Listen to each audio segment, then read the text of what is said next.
Shalom, guys. We are here for our last chapter of this series, studying the book of Ruth. It was a pleasure to be here. Thank you for following us. And we're going to make a review. Remember the first video we talked about how important it is to preach the good news to the Jewish people, how in the gospel Yeshua talks about it, go first to the Jew because he cares about the lost sheep of Israel. And we mentioned how small is the amount of Messianic Jews in Israel. So we talked about how important it is to review some things, to realign to the Bible, to our biblical roots, to understand the identity of Israel and the church and the covenant between them in order to fulfill God's plan. Amen? So we talked about the exile, how our sins, our iniquities have removed us from the land, but how God is so merciful and He brought us back. And He still wants to bring His people back because there are a lot of Jewish people in the nations.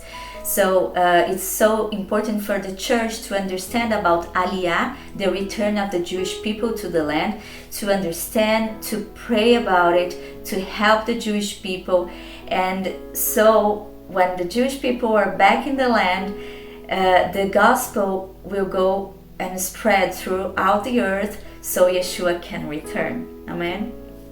And we also talk about the importance of the church to follow Ruth's example and not Orpha's. How Ruth submits to the Messiah of Israel, how she learns with his servants, the relationship she has with the Israel, and how she blesses Israel. And today I want to read with you Ruth chapter 4 from verse 13. Let's see. So Boaz took Ruth and she became his wife.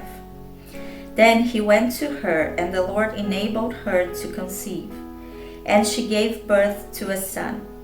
The women said to Naomi, "Praise be to the Lord, who this day has not left you without a kinsman redeemer. May he become famous throughout Israel. He will renew your life and sustain you in your old age. For your daughter-in-law who loves you and who's better to you than 7 sons has given him birth." Then Naomi took the child, laid him in her lap, and cared for him.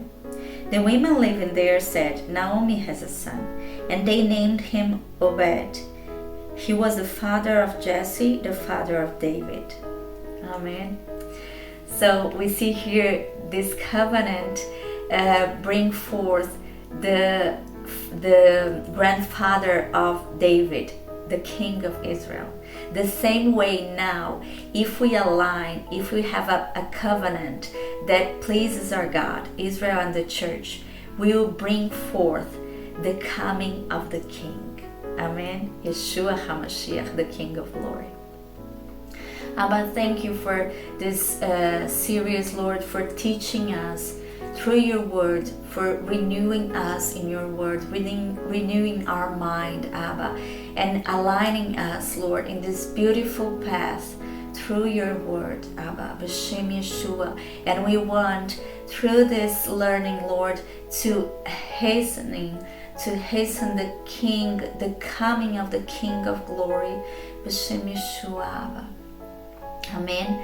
Thank you for following us, for watching, and please subscribe on our website. We renewed our website. It's so beautiful. You can check it out and subscribe right there, your email, so you can receive our updates. Amen. Shalom, shalom from Israel.